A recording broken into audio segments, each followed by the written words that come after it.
Braun's atrocious race at Road America has allowed Pies to take the points lead heading into today's race. With only 21 points between them, Braun could easily take that right back before the final event.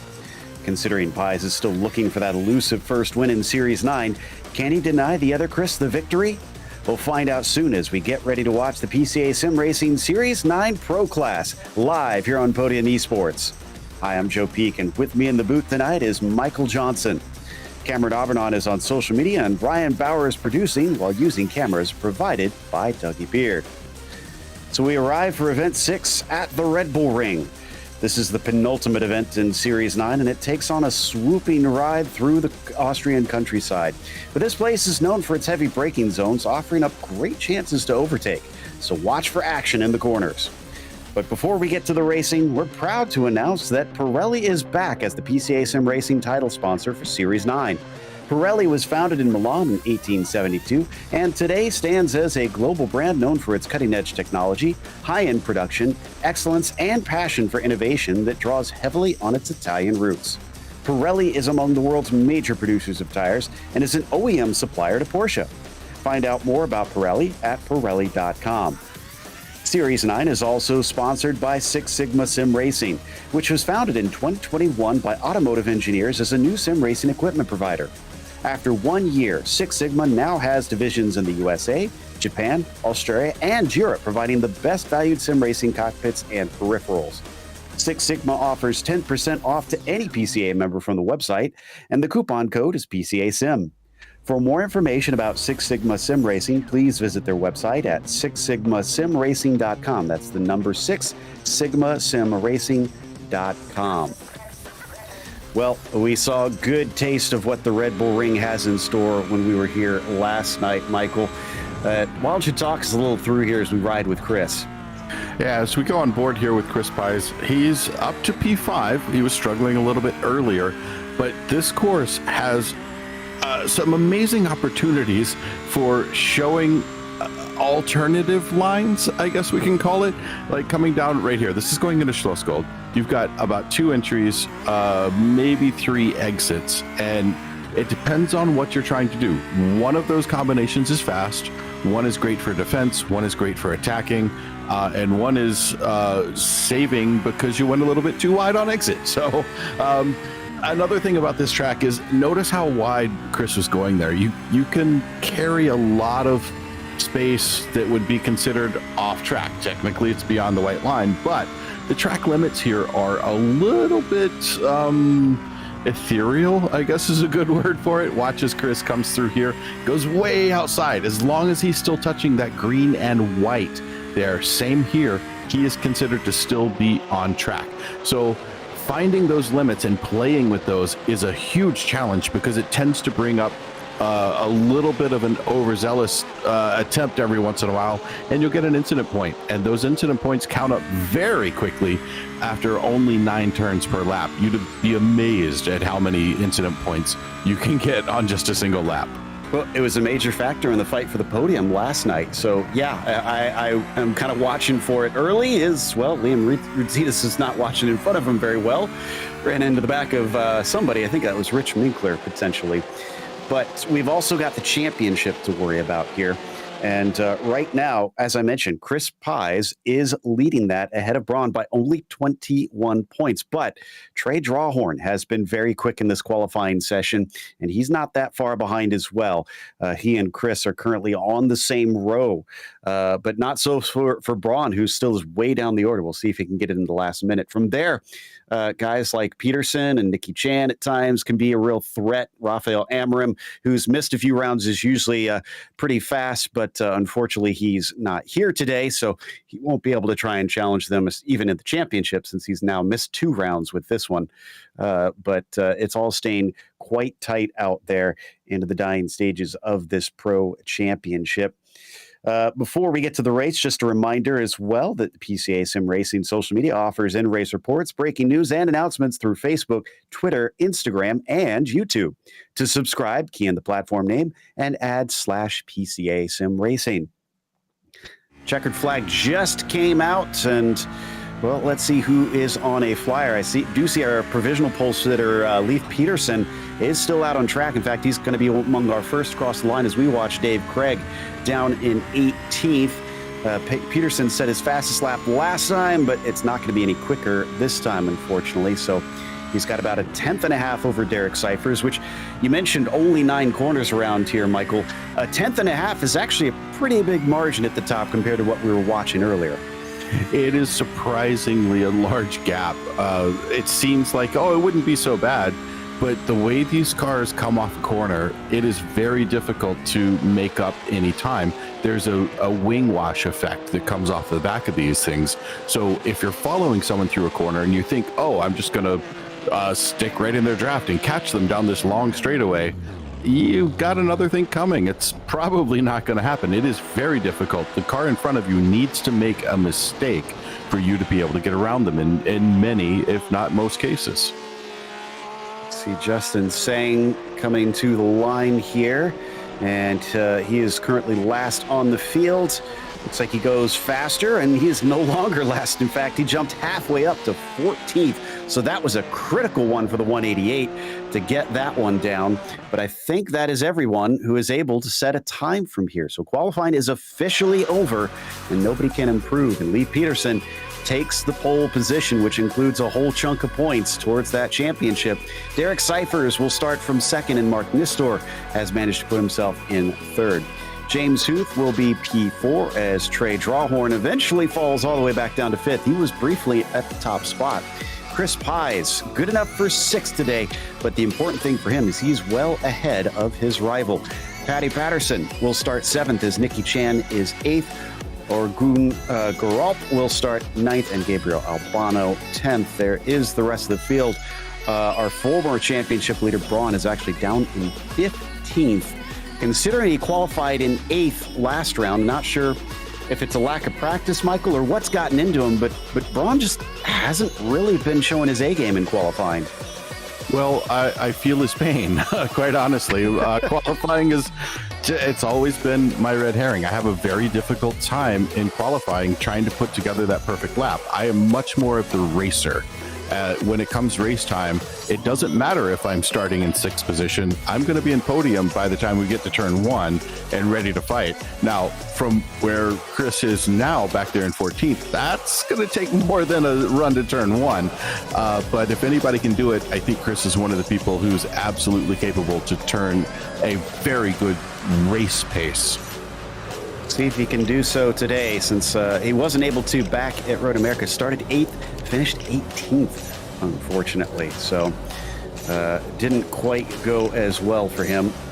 But you never know. It's a long race. We saw a lot of wild turns in last night's event, and maybe today we'll see something similar as the last of them work their way out to the grid during the final little messages from race control to let them know what is expected. Don't forget, only 11 incidents before they get a drive-through penalty, and then every 5 from there, it's another until they reach 25, and then they're actually disqualified.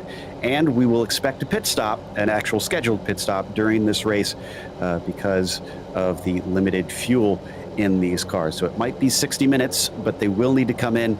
They can also take tires if they so choose. Looks like everybody is on the grid.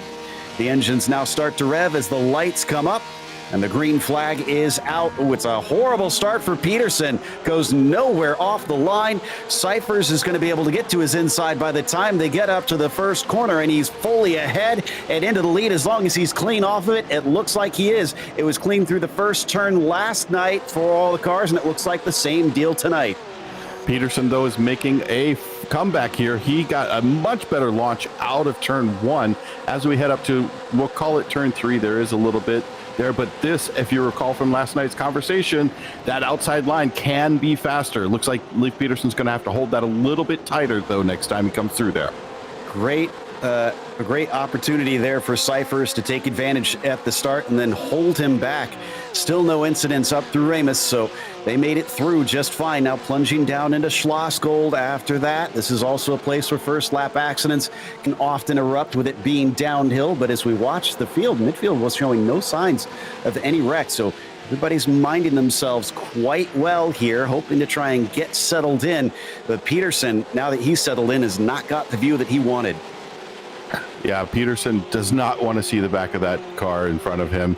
He needs to get back around there soon and take control of this race. It is no fun when you're stuck in the draft with the way the air just kind of, you get this horrible turbulence off the back of these cars. So what you were used to when you were out there trying to put down a good lap, suddenly you don't have that sticking quality that you were having earlier. Looks like Chris Pye's lost a spot from the start of the race, but Braun just got one. In fact, in the background, you can see a gaggle of cars. That's where he is right now, having opportunities to maybe make some overtakes as a little bit of the chaos of the first couple laps should open doors. There you see the orange and blue 258 as we hop on board with him. But no, it's not a great exit off of Lauda. Yeah, but I also want to point out, just as Justin Sang had made that huge jump at the end of qualifying to jump up into a better position, he's already up 4 positions. He's in P10, now in the top 10.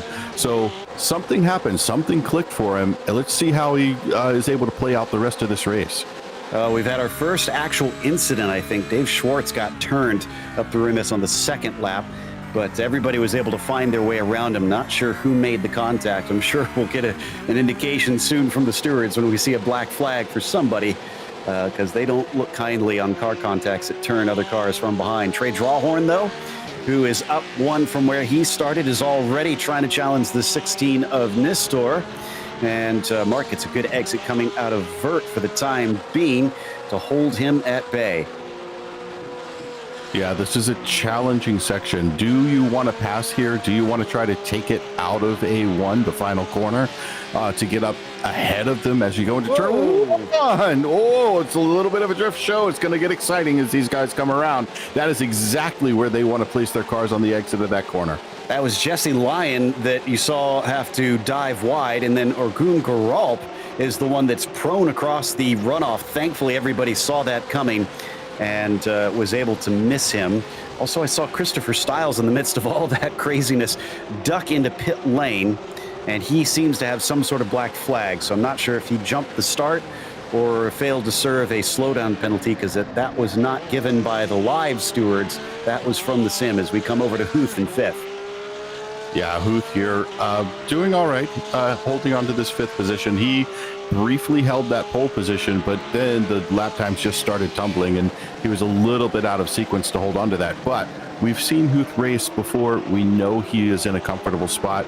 We have 56 minutes left here. I think you're going to see him move cautiously and deliberately forward in this race. Well, when you ask about who among the PCA, a lot of drivers admire as a fast driver or think of as a fast driver, Huth has his name thrown around constantly. So, yeah, he is very well respected and regarded by his peers here. And then 12 gets a decent run up on Drawhorn after he dipped his tires in the dirt out of Vert there, but looks like he's able to retain the position for now, so it didn't hurt him too badly. But as they plunge down the hill out of the final turn, they now start lap 4 of this race. So the laps are ticking off quickly, but we're only 5 minutes in.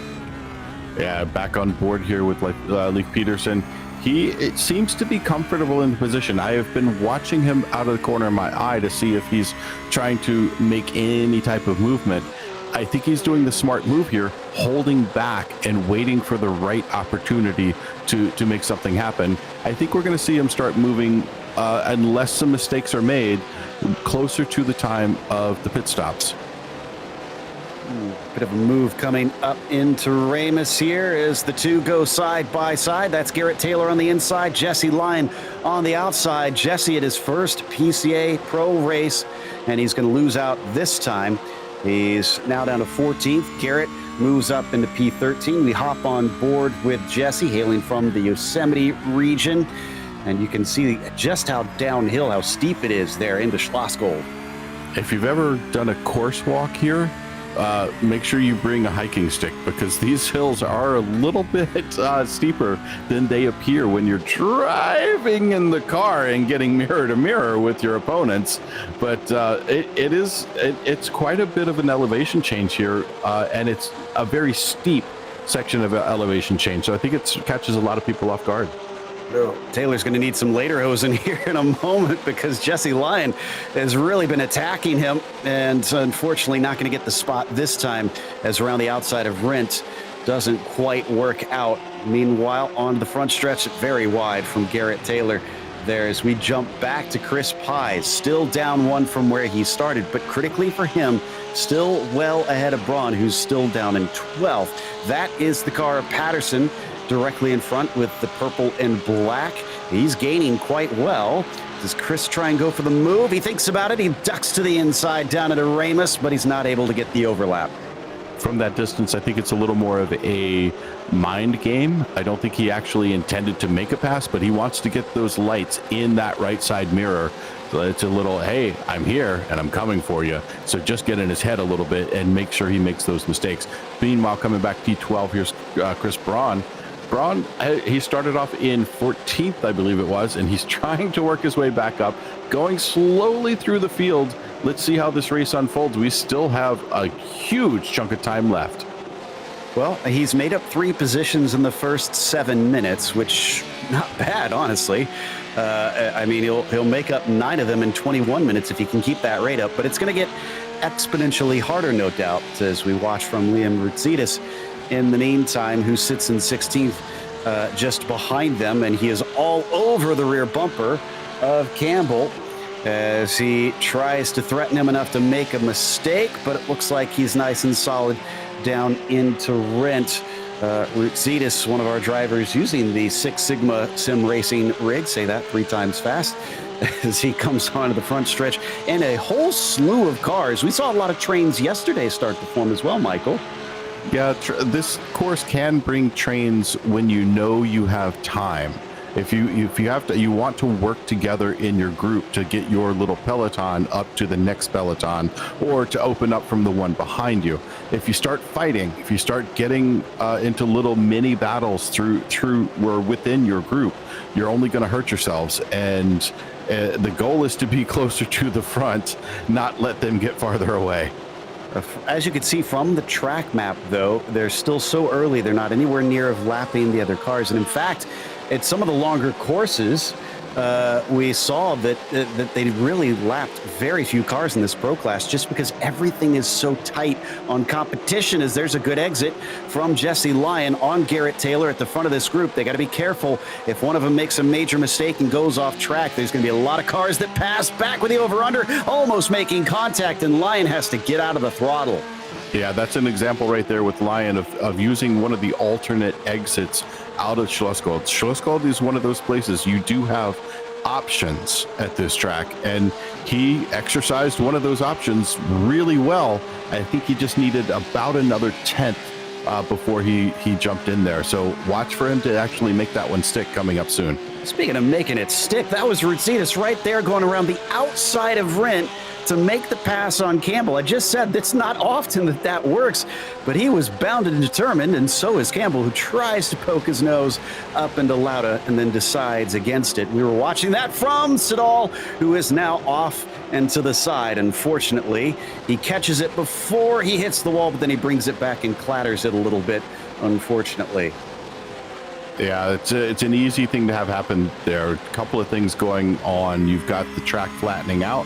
You've got wing wash off the cars in front of you, and you have that giant sausage curb off to the left side that can just unsettle the car, even if you graze it just a little bit off.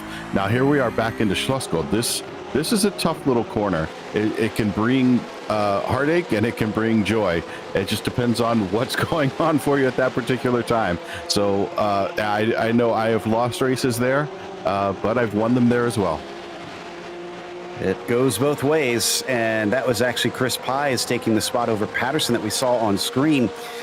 He might be thinking, great, I've put myself one farther away from Braun. Braun actually just got a spot from a car spinning, so it all equals out anyways. But the two of them clearly working hard to try and do as much as they can with what wasn't ideal situations at the start of the race. Back on board with the 258 with Shea McNeely now in front of us. Shea's been up 7 positions among the top 10. He is the hardest charger.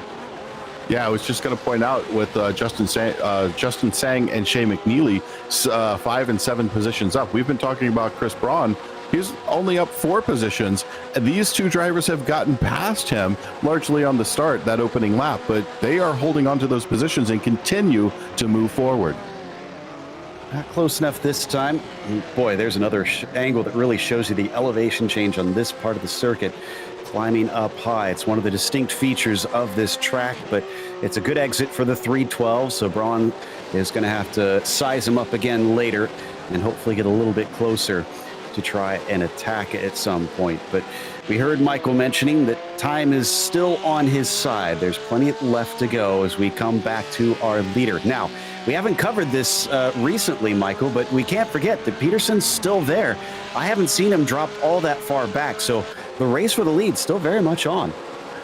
Peterson has not let it get past about a half a second, 0.6 of a second, any lap at all. He is absolutely holding on to this spot.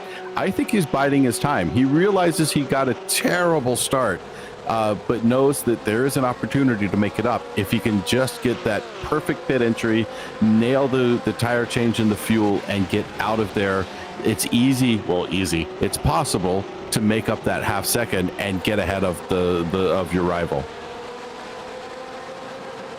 Well, coming into the braking once again. Oh, Patterson just had another problem and lost 2 positions. I think he was forced wide. Well, yeah, that may be a slowdown there. That looks like it might have been a slowdown with as slow as he was going. Although he was forced wide, so I wonder how that'll play out. Let's take a look here on the replay. Coming down the main straight, coming up into the first corner. Wow, getting down inside there. Yeah, going very wide right there, all the way over. That's going to be a little bit of a slowdown for him, I think, is the way that's going to be defined. And that was saying in the red. Watch this. I think he gets a 2 for 1 because he winds up ahead of Nicky Chan. Just timed it to perfection, found the gap, and he is through. Brilliant stuff. That might wind up being a contender for move of the race for me. Yeah. As Justin was very savvy in that moment to manage to pick that up. So that puts him into 7th in the meantime, and Chan will get into 8th as Patterson now all the way down to 9th. We come to Rodney Campbell, though, who sits in 15th. There's 4 cars here right now. That's Garrett Taylor in front of us, and behind, Dave Craig and Rich Minkler make up the fight.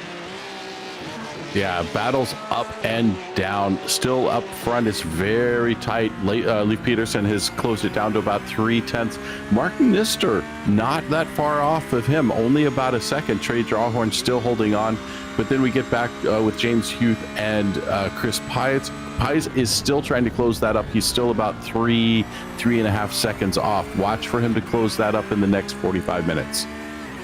Yeah, and to Pies' credit, he's 6.5 seconds off the lead, so it's not too drastically bad, although considering it's only been 15 minutes, he may have lost too much to try and fight back unless something drastic happens out there. We come back to our leader ciphers because Peterson has cut it down to 0.2 of a second. Now he's within striking range. Yeah, difficult to do. We'll see what he can make happen here, but I wouldn't put it beyond anybody. This track really offers up a lot of opportunity for passing. So if there is an opportunity, it will just open it up, and it's like the seas have parted, and you can slide your car in there and make it through. Watch for some interesting stuff here, though. Great positioning by this whole field. Everybody really doing a great job. Also, Peterson's only 91 points behind Chris Pies, and that might sound like a lot of points, but it's 350 plus for finishing first, depending on where you qualify. Garrett Taylor here in a nice little fight, and he's going to manage to get by Rodney Campbell.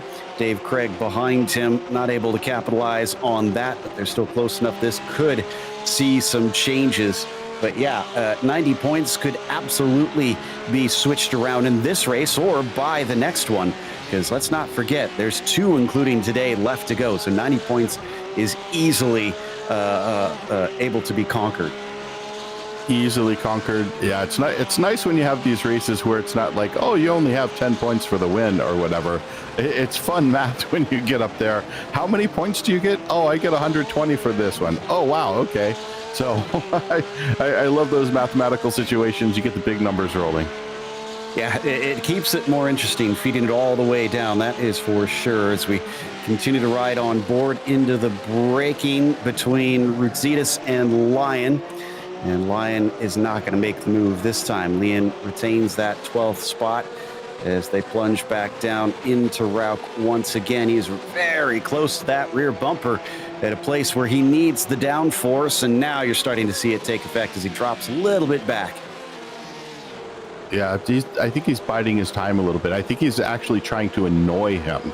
So he was already passed, and he knows he's faster. Lion's pretty certain he's faster. So I think he's just at a point here where, oh, I'm going to roll up on him, I'm going to go back, I'm going to fill this mirror, I'm going to fill that mirror. So just trying to get into the head of the driver in front of him and wait for him to make a mistake or force him to make a mistake.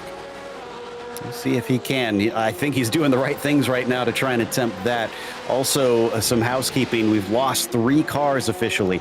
Chris Stiles, Dave Schwartz, and Orgun Guralp have retired very early. In fact, I believe it was in the first couple laps, unfortunately.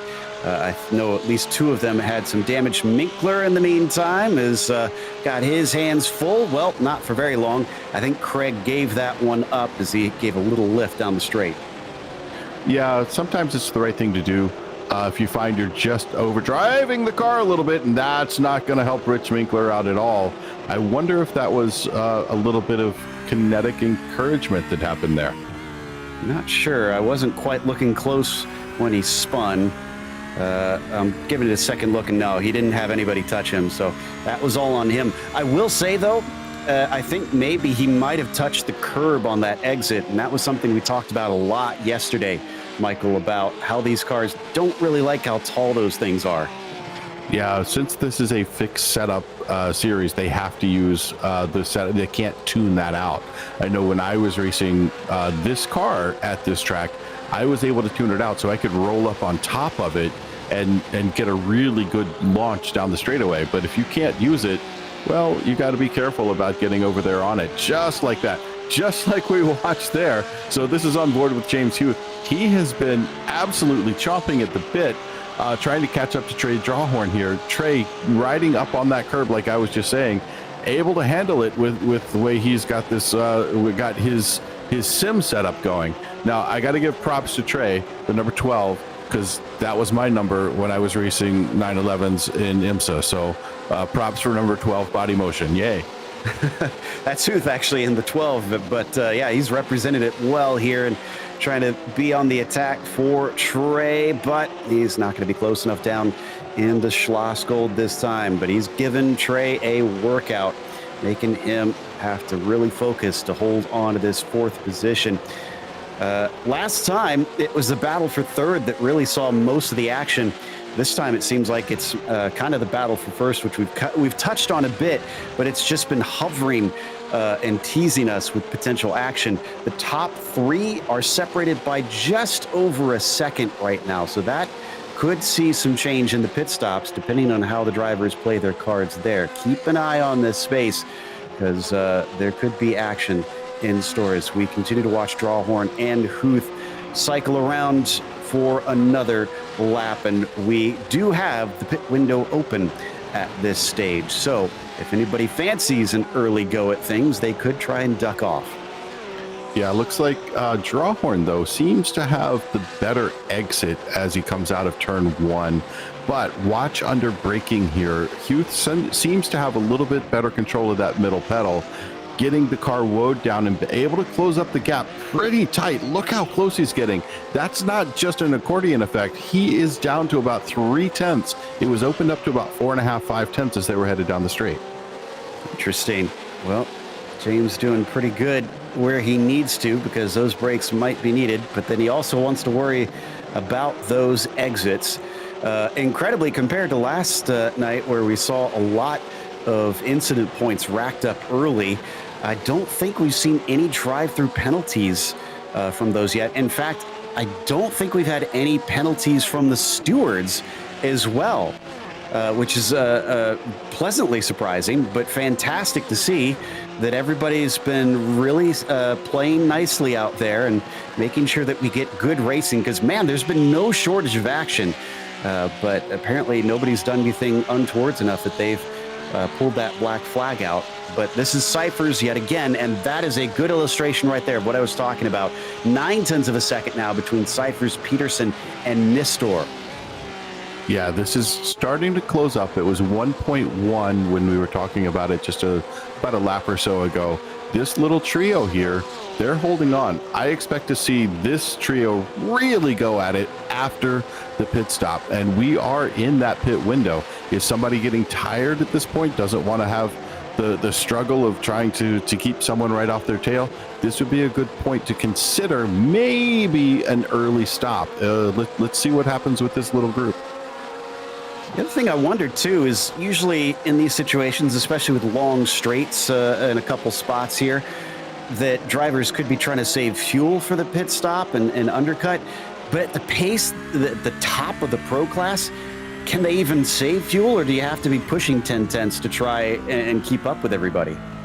Well, at a 29.9 at this temperature, from my very recent experience in this car at this track, you are kind of doing a mild lift and coast if you're behind someone. So you've got Derek out front. Derek Cyphers is out front. He's running 29.9s. Peterson right behind him, also running a 29.9. Peterson has the opportunity there to do a little bit of lift and coast, as well as Nistor. Nistor did a 29.8. That is all draft. So they don't have to move as much air when they're behind there. They're able to save that fuel and have that lift and coast and save fuel that way too. So I would expect we're going to see some very interesting movement just through that pit stop rotation. All right, we'll keep an eye on that.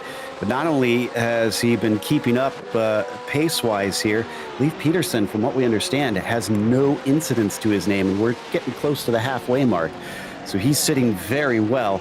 I'm not sure how many Cyphers has, but again, that was a factor in one of the battles last night where drivers had plenty and others had very few. And so the aggression that they could display was remarkably different. And now we're hearing that Leif has finally gotten his first incident. Again, probably not a big concern. I think Shane McBrown. Braun. Yeah, Braun was able to get around him. Yeah. Braun was able to make that pass, got really close, and just slid right by, and has now taken over the 10th position, now gunning for Paddy Patterson. A couple cars pitting. Rich Minkler is in. Not sure if he had any sort of damage he needed to repair, as we continue to ride on board here with Chris, now chasing on Patterson, coming up and over the this is the replay that we're watching right now.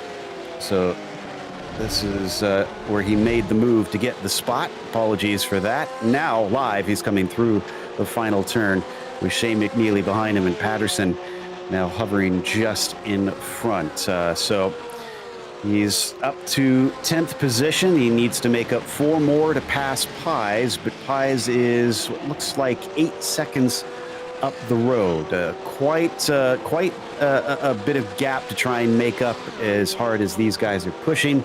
So it'll take a phenomenal effort, I think, to catch and then hopefully pass him if you're a fan of Braun. Yeah, and Chris Pies has basically free air in front of him, not too much to worry about up there. He's able to run at the pace he wants to, not worried about defending, not worried about attacking and trying to get through traffic. Chris can kind of run the race that he needs to run right now. It's absolutely his choice on how fast he goes. Siddall just pitted as well and is emerging and should be out ahead of the leader. So I wonder if some of these guys that we're seeing pitting are those that had incidents and are trying to get some clean air to get back into it. As here we go again. Man, it's getting tight here. between Braun and Patterson, but he goes completely off the course out of vert. He's going to be slow. McNeely has a good shot to try and claim that spot back and get into the top 10 once again, but he doesn't have the speed before they reach Rent. Yeah, but that does put him back in a good position. You got to be careful on this corner right here, coming through A1. It's sorry, that wasn't A1. That was A1. That was, I get so turned around depending on which way the camera's pointed. But yeah, it's a very difficult turn because you're going downhill and you've got the guy in front of you going wide. Was that wide enough for a slowdown though? Is he going to be able to hold him behind? Well, not sure. We'll see as they approach the braking, coming up to Ramus once again. But no, McNeely is not there. Man, it's a huge gap now between Patterson and Braun. And as you expect, he also lost time to Pies. It's up to 10 seconds between himself and his championship rival. So this is good news for fans of the 14 at this stage. And back down the hill once more. Unfortunately, I was a bit wrong about Rich Minkler. He wasn't just pitting, he was retiring the car. So he seems to be out of the race now with just about half of it left to go, making him our fourth retirement. Lyle Eddy is the last on the track now. Jesse Lyon, though, has tried to claw back to where he began this race. The newcomer is still down one, but McNeely, with his problems with Braun just ahead of him, has been backed into the number 30. And I got to point out the throttle work we're seeing from Jesse Lyons. Watch the way he comes off these corners. Well, it was going into it pretty well too, but coming out of the corner, he rolls on the throttle. He has such a good feel for where the traction is. When he comes out of there, he almost always closes up just a tiny little bit.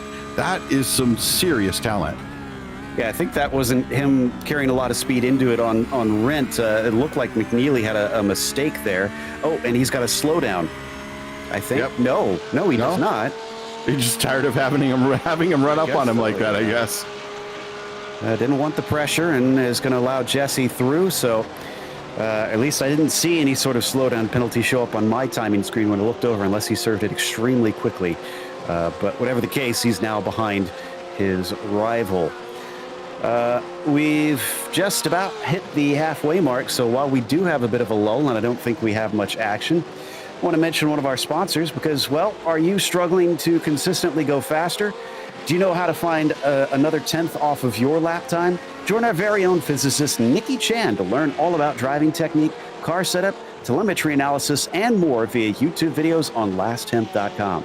Nikki is also available for one-on-one coaching and custom setup sessions. Contact him on Discord for a trial session now so you can squeeze that last tenth off your lap time. Last tenth, better car, better driver. Nikki's actually in this race right now, sitting in 8th spot, doing fairly well for himself, but kind of in no man's land. You can see nobody near that 000. Yeah, he's got about 3 seconds to the car in front of him, car behind him. About 5 seconds. So yeah, he is just kind of hanging out, doing his own thing, having a good lap, trying to figure out ways to help other people when he's coaching them on this exact track. McNeely into pit lane, and Lyle Eddy was given a black flag, but seems to have exited and become our 5th retirement of the day. I did see Lyle have a spin or two out there on track, so I wonder if he just wasn't happy with how the car was and decided he didn't want to be a risk for anybody else on the circuit for the remainder of this race. This is our leaders, with Cyphers leading Peterson, leading Nistor. Now, it has separated slightly since we last checked in on them, but I do mean slightly because it went from about 0.9 of a second to 1.6 here, so it's not huge gaps. It could also be a little bit of over coasting, over lifting for a corner, and possibly not wanting to be up in that turbulent air. When you get back far enough, you can still have a little bit of traction, but once you get too close, like right now, we're looking at 6 tenths or so from Peterson to Cyphers, and another 9 tenths back to Nistor from Peterson. That's a comfortable spot. You get closer than about 4 tenths, you're going to start feeling it. So it's time to make a move if you're going to get that close. And if you're Mark Nistor, with him seemingly losing more time now, he's got to make some moves just to hold on to them I'm sure he'd love to keep tight reins on them to see if he can get himself a shot at the win at the end. But right now, haven't seen him threatening nearly as much as the other two, and maybe just the oomph has gone out of those tires for the time being. Peterson and Cyphers, though, remain within about half a second and have been for pretty much the entire race. Blake Lair, though, is much closer than half a second. That's Robert Rose, and this is for 17th. Coming up to Ramus. Robert doesn't defend. He's going to hold the left side, the racing line. Blake says, all right, I'll take the chance, but he can't get side by side. Yeah, not quite close enough there. That's, again, a psychological move. Hey, look, I'm right here. I can poke my nose over here. I'm going to come out here for you. So it's fun to watch the games get played. Indeed. And right now, ooh, that was a little wide from Rose. Slow off the corner. We go over to Lacroix in the meantime. And he's catching up as we switch back to Rose and Lair. But Lair around the outside, breaking deep into Rauch. Nice defense on that one. Yeah, that's a difficult one to do. There's really one way in and one way out of that. And if you're defending, you're going to compromise something, but held on to that very nicely in the number 2.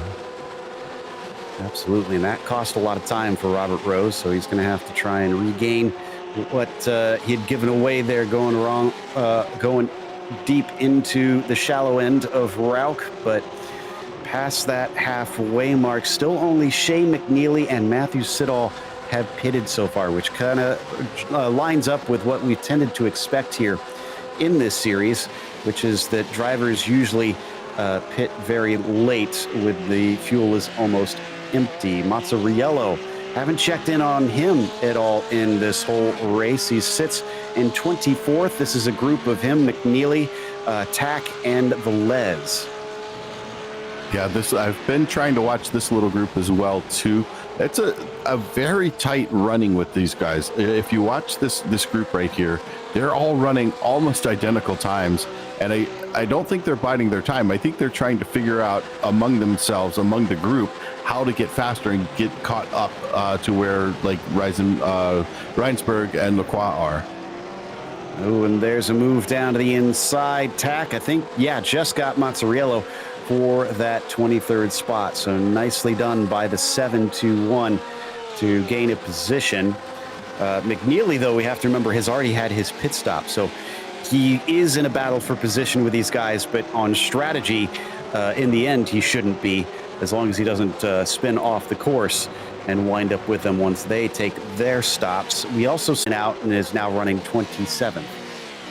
Yeah, a couple of big movers here. We've got the 5, Liam Rudzitis has gone 9 positions up, as well as Ed Eisenring in the 929.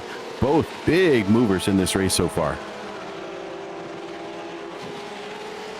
Once again, holding tight to the back of the car ahead, but then washing out under the aero wash through that swift final corner. He's not going to be able to be close enough into turn 1. Does look like the leaders have stayed about the same distance they were before, so nothing happening up there in case you were wondering what's going on. Hence why we're not showing it, because it's just kind of holding station, at least for the time being. And as for the battle for the championship, Chris Pye still sits 6th and Braun in 10th. So our points leader, Chris Pye, should extend his gap if things remain as they are. That was a pretty good run coming off of Ramus, though. Let's see if this switches around by the time they come to Schloss. Oh, no. That looks a little far apart from that angle. Yeah, it's a difficult one to do when you're that far back. You better just set it up on the exit of this corner at this point when you're that far back. It can happen, even at like half a tenth. I've seen it done. Now we're back on board with Leif Peterson here in P2. He's closed up this gap again. Look at this. He's down to 0.4 of a second off of our leader. Cyphers is trying to hold on to that position with everything he's got. I expect we're going to see somebody dive into the pit if this starts to get a little hairy. It does feel like a bit of a holding pattern right now, Michael, because we're not seeing as many passes now. And I wonder if this is kind of we've made our bed and we know the pit stops are coming. why don't we just wait for a good, safe opportunity to jump, to leapfrog them? Maybe not so here. Braun versus Lion, which has been shaping up and trying to come back together for some time. Lion's going to be able to defend coming down to the braking for Schlossgold, but considering how many spots we've seen Chris take so far, I wouldn't be surprised if he could eventually get this done. And Lion really burning up the track out there. His best lap is a 29.6. Braun, on the other hand, 30.1. So it's kind of surprising to see Chris not able to turn the lap times that you see in the top half of the field, but holding on to P11 due to racecraft alone. Racecraft goes a long way. You do not have to be the fastest car out there. You just have to be able to race with the fastest car out there. Well, in 2 nights, a lot of people are going to be counting down to 0, but apparently we can't, we're going to have to count up from 0 now because nobody has 0 incidents left in this race. It's not been a clean one from that perspective, but again, we haven't seen many, if any, drive-throughs that haven't resulted in drivers just retiring up to this point. And critically, I am seeing that Trey Drawhorn is getting a little scary close, as he's up to 8 incidents. 1 car contact will do him in. Or a spin. That's going to be 2 points for a spin or a wall contact. That could put him in a bad position as well. So it's time with only 22 minutes left, 23 minutes left. You got to start paying attention to what you're doing on the exits of these corners. Well, the battle remains here for 4th as Huth and Drawhorn have been trading positions or close to trading positions at times. Oh, this is Patterson and Lion.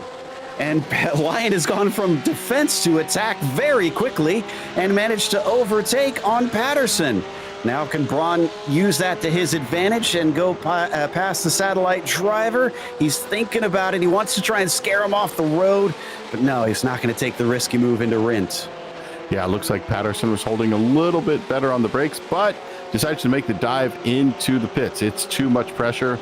Let's take the dive in the pits and see what happens on the other side.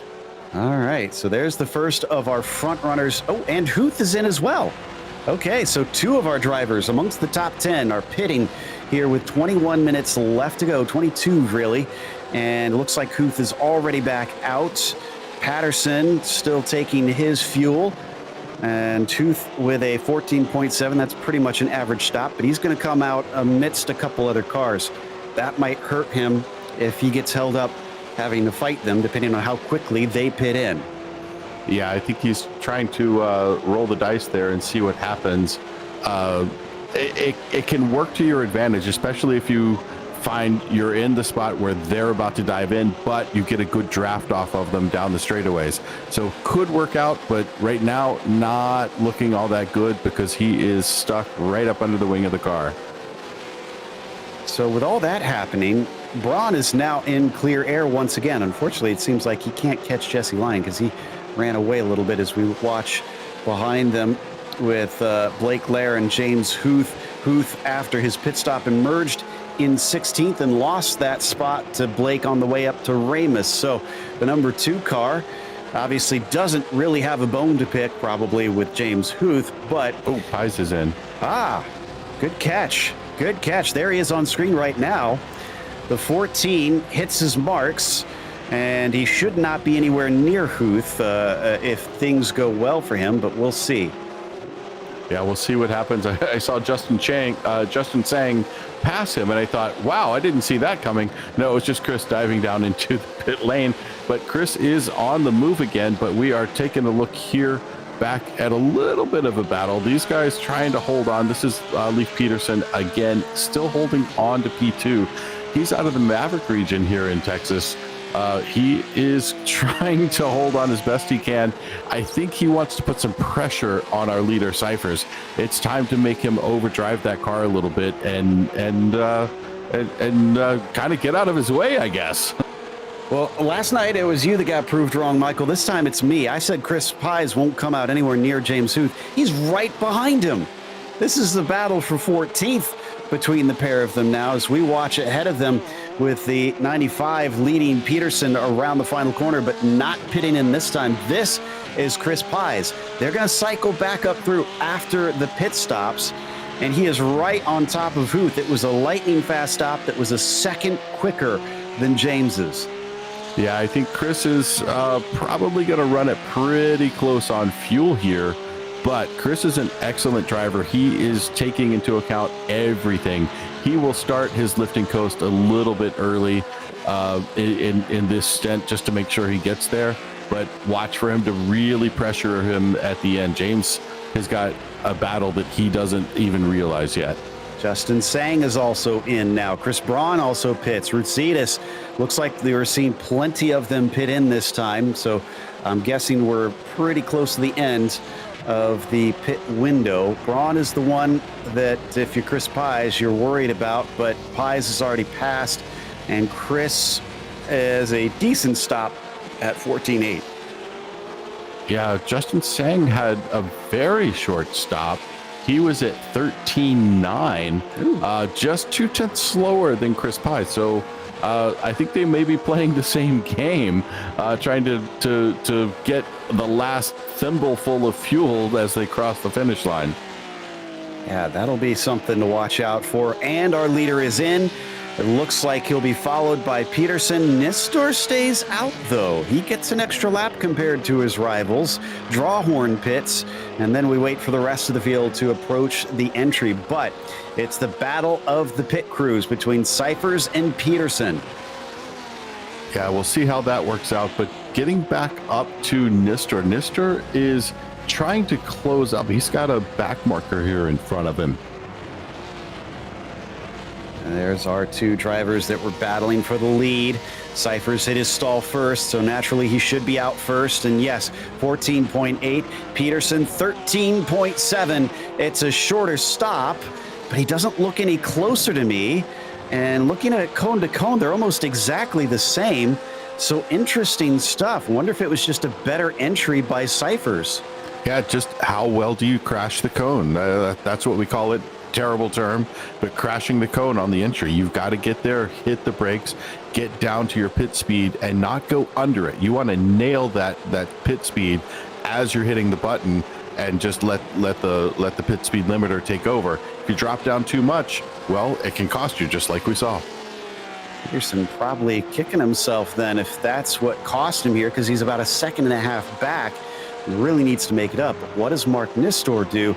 As Ed Eisenring is the only other one that we're waiting to pit. We've got a couple other drivers that are getting dangerously close to a penalty, as Sang has hit 9 incidents and Lyon has now hit 8. There is your new leader in. Yeah. Yeah, but I guess he just wanted a lap where he got to count as the leader. Now he takes, hey, it's worth something. When the press release goes out, let a lap looks pretty darn good. Get you some screen time for the sponsors, I suppose, as now we see the likes of the 929. Ed Eisenring, like I mentioned, still needs to pit. That's Trey Drawhorn, who has pitted. And that looked like a motion there, dipping to the inside. Yep, there he goes. He's pitting in. Yep, trying to maximize his fuel usage there. Oh, very close to the grass. Did not take too much of it, though. That was lucky on his part, or just good driving, because actually Ed is a pretty good driver. We've watched him on this broadcast for quite a while, and I've raced with him in other places. So, yeah, he's a good driver. Now we're on board with Derek Cyphers. He is back in P1. The gap right now to Peterson, though, about 1.2 seconds. So Peterson has some work to do to catch back up there. Looks like that stop time in the pit box kind of did mess him up, even though they had an identical cone-to-cone time. Yeah, it was about 1.5 out of the pits, so he has gained a little bit. I think he's still pushing to try and get up there. As we take a look at Huth versus Drawhorn versus Pies. This is for 4th position currently. We watch from the rear of Drawhorn, looking back at James and Chris. 15 minutes left to go now, and if they're going to pass, it's going to have to be on track. Yeah, Drawhorn taking a little bit of a defensive line there. You can absolutely see that Huth is on the attack, but that mild movement of defense, just a little bit off that expected line, makes it difficult to get around at this track. But we've got a fantastic trio of drivers here to watch. I expect we're probably going to see two passes, probably back and forth from at least one of these pairs.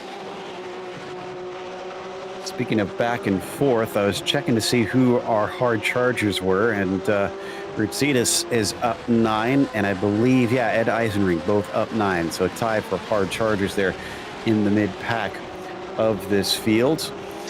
And coming off of the first corner, we continue to watch the fight for P4 as Drawhorn will keep himself just out of arm's reach from James Huth into the second braking zone of the lap. Pi is probably the one that really wants to do the most damage here, that wants to pass both of them so that he can get those precious few points and make life harder for Chris Braun into the last race at Daytona. Yeah, and Pies is up to 7 incident points. He has a little bit of the race to go, still about 13 and a half minutes. He should be okay, but if he starts pushing too hard, they're going to rack up quickly. And let's not forget, Peterson and Drawhorn, who are 4th and 3rd in the points respectively on the way in, are 4th and 2nd out there today, and both of them ahead of Pies and Braun. So essentially, as it sits, I believe most of our top 4 should come together, except for the, the leader actually should also close in together as well, I believe, if Drawhorn passes Braun. Well, that's for someone with more math skills than I to figure out a little bit later, I'm sure. Speaking of Braun, we might want to turn the cameras to him, because his back and forth with Jesse Lyon has now returned to a very tight position for this 9th place. I can't figure out what's going on here, because Chris at times, Michael, is faster than Jesse, and other times Jesse just runs away from him.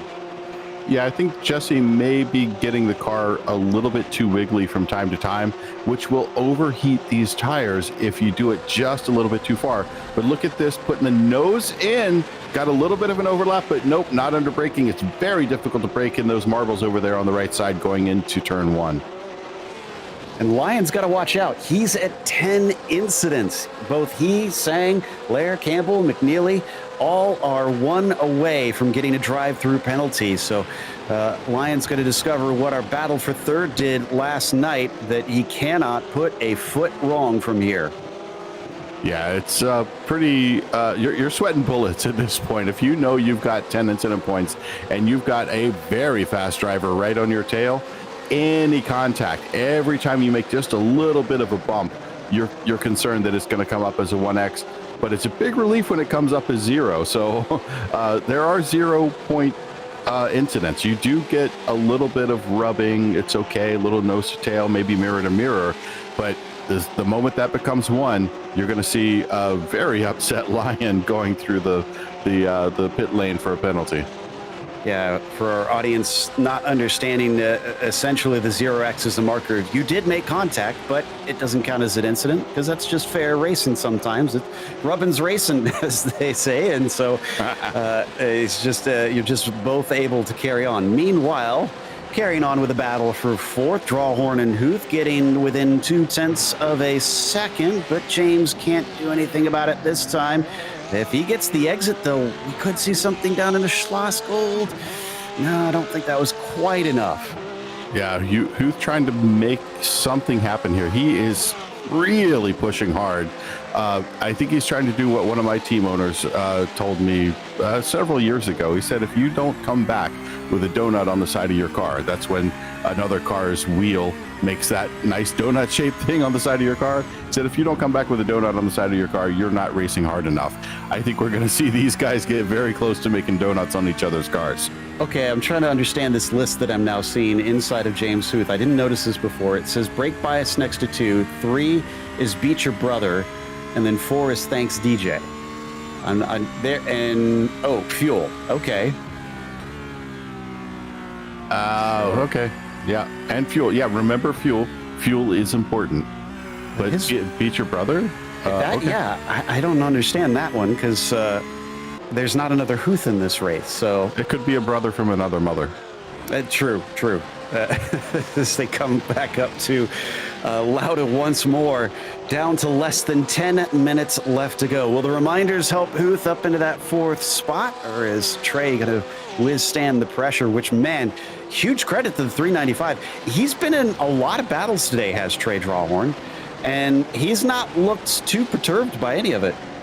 No, Trey's been putting on a very nice show for us as he's worked up through the field, up and down. He's up one position from where he started, but he's been making moves on just about everybody. So he has been a great source of entertainment for all the fans out there. That is for sure, making a pressure cooker of a situation for himself as Chris Pies watches on.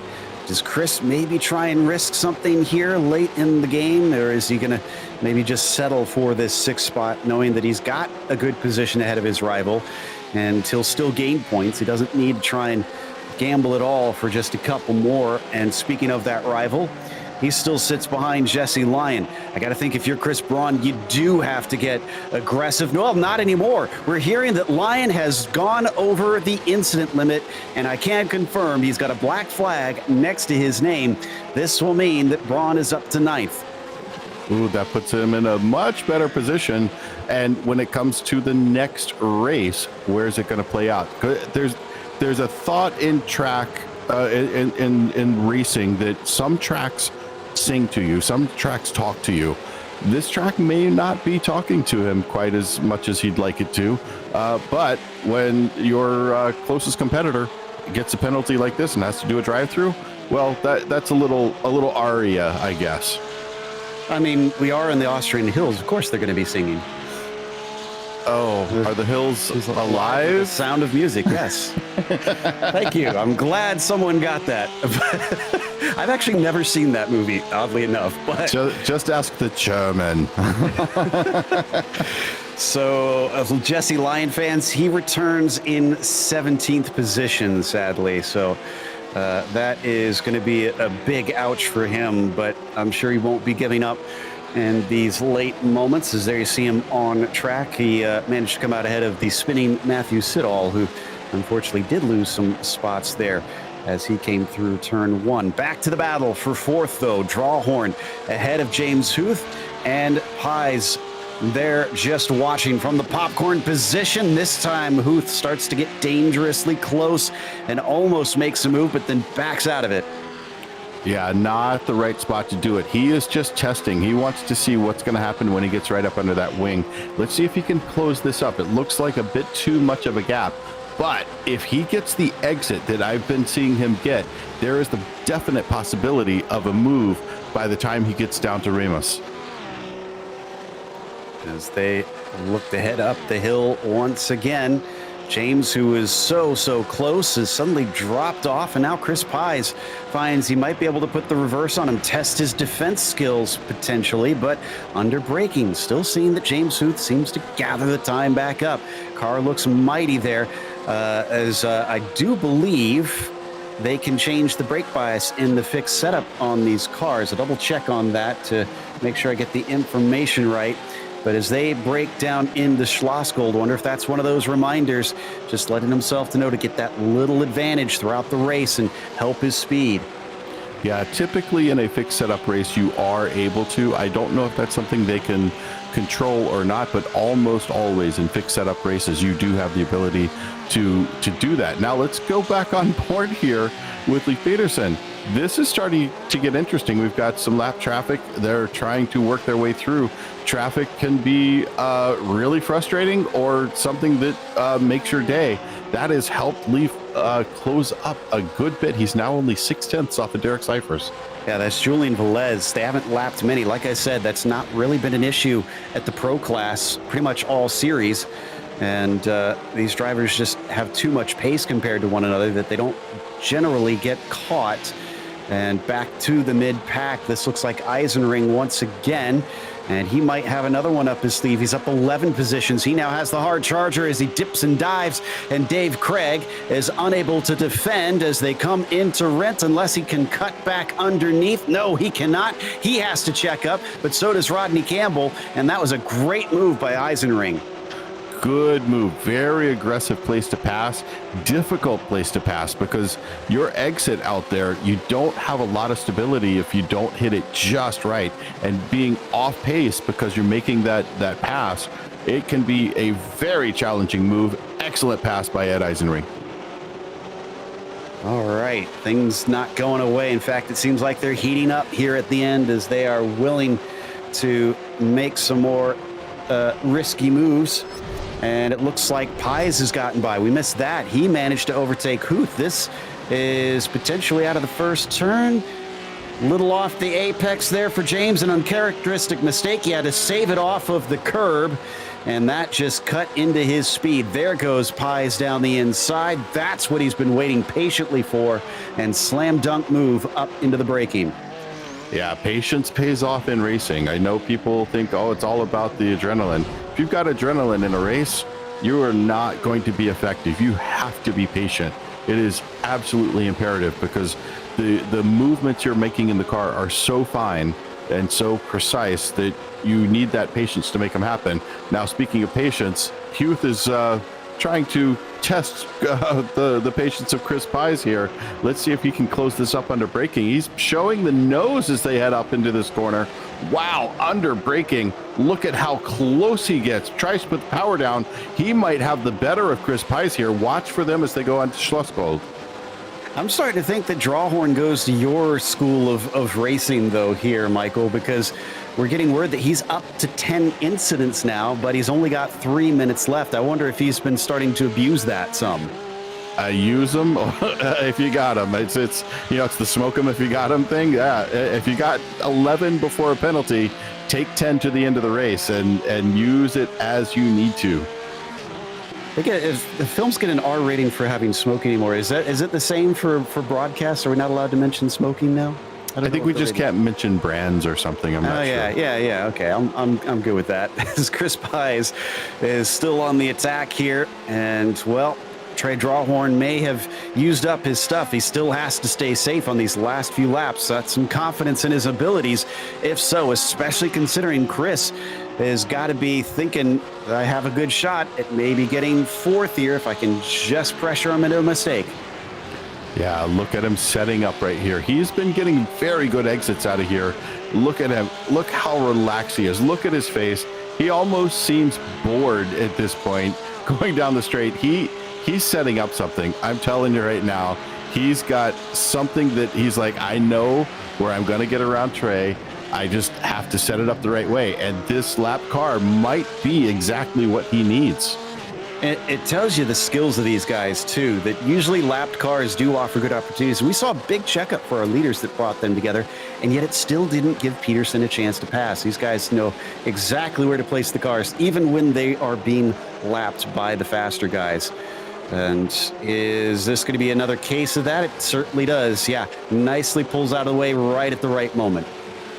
Yeah, he doesn't actually have a race going on. He's just out there pulling laps out just to enjoy himself at this point. So letting this little trio go by, absolutely the right thing to do. But still on board with Peterson here. Look at this. Last lap was a 1:29.3. He is hauling boogie right now. Look how close he is. Defensive move going up. Oh, he's going to try to hold on. Now is he staying over there? Nope, stick back in behind him. Watch for the exit of turn one and then the launch down to the straightaway. Good positioning. Tries to get it down there. He is closing this up. He is getting closer and closer. We are very close to the end. This is going to be probably our penultimate lap. So, wow, this is going to be a nail biter right up to the end. And critically, I do believe that Peterson has not taken a win yet. Oh, we got to see Pites. Go look at Pites quickly. We got to pull that. That's a huge one now. Oh my God. Pites just got around. Pites got around him. Oh, what a pass. Amazing pass. Unbelievable. He gets through. This is on the last lap. I told you he'd be hungry for it as we watch them come down the hill into Schlossgold. Who thinks maybe he can overtake once again, but it's not to be into this corner. Up ahead of them, Cyphers versus Peterson, 0.2 of a second apart from one another, but with very few realistic passing opportunities here at the end of the lap. We ride on board with Leif Peterson as they come up into Rent. It's going to take a mistake from Derek from here if Leif wants the win. But I think Derek has been smooth enough that we can't expect that out of him quite yet. It's close as he gives a run off the line. But Derek Cyphers is your winner here today in Austria by 0.2 of a second. Wow, 0.2 at the finish. What a run. I got to give major props to Peterson on that one. He thought he had a chance, and he really went for it. Beautifully done. There we see the race we were just watching with Pies, Strawhorn, and Youth. Also, fantastic group of guys right there, just putting on an amazing show. This is Ritsidis and McNeely. Ritsidis up 10 positions behind them. Eisenring up 12. So he probably wants one of these if they come to blows through the final corner, but hopefully it won't be that. Indeed, it's not. Ritsidis will get the 11th position just outside of the top 10. I'm going to check my stats to see who has got what so far, because we might have some new podium finishers. In the meantime, stick around because we'll have the unofficial results as well as driver interviews after this.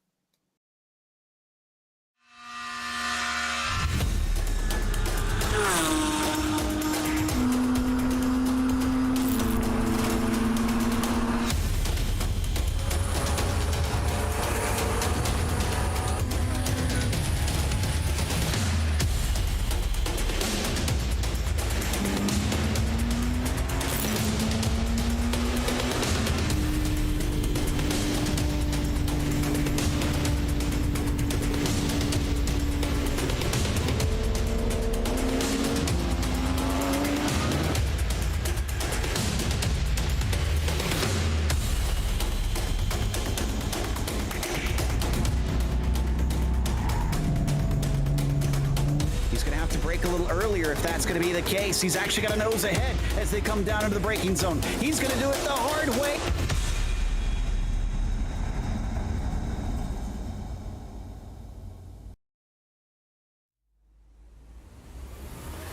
Welcome back to the Red Bull Ring. We just watched the penultimate round of Series 9 here in the PCA Sim Racing Series. And it was Derek Cyphers who gets his first podium and first win here in Series 9. Leif Peterson followed him home, still looking for that first win this series, and Mark Nister also joins with a first podium this time around. Chris Pies might be off the podium, but his gain of 2 probably feels pretty darn good considering he's going to extend his points lead here tonight. Trey Drawhorn finished 5th with James Huth in the 6th spot. Justin Sang was P7. After that, it was Nikki Chan in the 8th spot. Chris Braun up 6 spots. We saw harder chargers, but it certainly seemed like Chris was working hard. Unfortunately, it won't get him much in the way of a tighter gap on his rival. Paddy Patterson rounds out your top 10, and there you see the rest of the field from there. In the meantime, I do believe we're going to have a chat with Derek Cyphers about how he feels finally getting to reach the top step and having to do so with one of his rivals absolutely breathing down his neck the entire time. Derek, you were made to work for this one, so I have to say you earned it. Hey, thanks. Yeah, Leif gave me everything I could handle. That was about as good as I know how to drive, and he was all in my mirror the whole race. So really happy just to hang on. I knew I couldn't make any mistakes. And it looked like you certainly did. Now, the other interesting thing was that both of you guys had the same cone-to-cone time in pit lane, but you were slower in your box compared to Peterson, and yet he came out farther behind than he was on the way in. Did you just really charge your way into the pit lane on this one? We were trying to figure out how you gained time on him in that.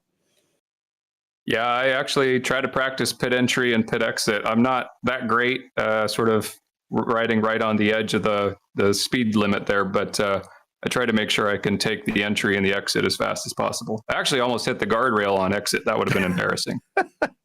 Well, I mean, you got to maximize it, so you got to get close to the edge, and it sounds like you did. You came into this one only eighth, so really your hat's not in the ring for the championship as much as these other guys. You going to try and deny them another victory when we go to Daytona? Yeah, really happy with the result. I got to give props to my team, the School for Marginally Above Average Sim Racers. You know, we work every week to get better. 24 hours ago, I did not have the pace. And then I looked at my teammate Logan's laps from last night and found what I was missing and kind of got back up to it. So really owe them. I feel like I've had pace pretty much all season, but I had some bad luck in the first few races. And so it just feels really good to finally get a good result. Well, soak it in, sir. Like I said, that was a fantastic job out there. Congratulations on the win. Thank you. Shake and bake. Derek Cyphers, your winner here today. In the meantime, still looking for that win. It's Leif Peterson, and Michael has caught up with him. So, Leif, the close of this race, I am stunned at how much you were able to close up and not actually punt him off track. I was sitting there secretly in my head going, he's going to punt him. He's going to totally punt him. He's going to make it look good, but he's going to punt him. You still made it through, but 0.2 of a second. Oh my God, what a race. Yeah, I was thinking about taking the fast line, swinging out real wide and I had one X's to spare, but I didn't want to get a slowdown because then I would get penalized at the close with some number of seconds, I guess, and give away second. I didn't want to give away second. Derek earned that spot. I wasn't going to take it away from him by hitting him or doing any foolish things. So all congrats to him. Yeah, great race from the both of you. A lot of screen time, honestly, because you were putting on a really good performance. You would run up to him, you'd be right on him, he would open it up, somebody would make a mistake or a little wobble, something would happen here and there. Is this kind of how you saw this working after the less than stellar start? Yeah, a lot of these guys have the fancy clutches and stuff. I just like to slip it. That's what I'm used to. But yeah, Derek had a good start, and we could have battled. I did it for a couple corners, but after that, it's like we got to get in line and get away from the pack. Yeah, and Mark Nister was on there with you for a while, for a very long while. Ended up being a good 8 seconds or so back from you. So he did a great job holding on, but you still, what a great show from you guys. Who do you have to thank for your P2 today? Oh, just obviously Pirelli and Six Sigma last 10th. You guys, PCA Sim Racing League is just phenomenal. It's the best on the service. And all the guys that show up to practice every week, all the mods, admins. It's just, I just love to spend time with these people. Yeah, and such a great track, such a great group, and fantastic car. Thanks for talking to us. Glad you were able to make the P2. Prediction for next week? Oh boy. Yeah. The answer is P1, right? You're going to get P1. You know what? I wanted to correct Joe. I think he'd said this like he's only won a few. I've never won a race. I'm always a bridesmaid. Oh, well, so that means you have to win the next race, right? Yeah. No, that goes against my philosophy. I just take my points and go home and stay on the track. That's it. Well, stay on the track, do a great job, and put on another great show for us next week. Thanks for being here with us. But right now, it looks like Mark Nister is ready to talk to Joe Peak. Indeed. And Mark's first podium for Series 9, I'm not sure if this is for the entirety of the series, comes after a best finish of 12th last time out at Road America. Mark, what was it about this track that set it apart that you were just way farther up the order? Yeah, it's crazy. I haven't even had a top 10 yet. And for my first top 10 to be a podium, that's awesome. Can't really think what stood out. I did a little bit extra practice this time. I like to think I'm really good under trail braking, and this course in general has a lot of opportunities for that. So maybe that's what helped me stand out a little bit today.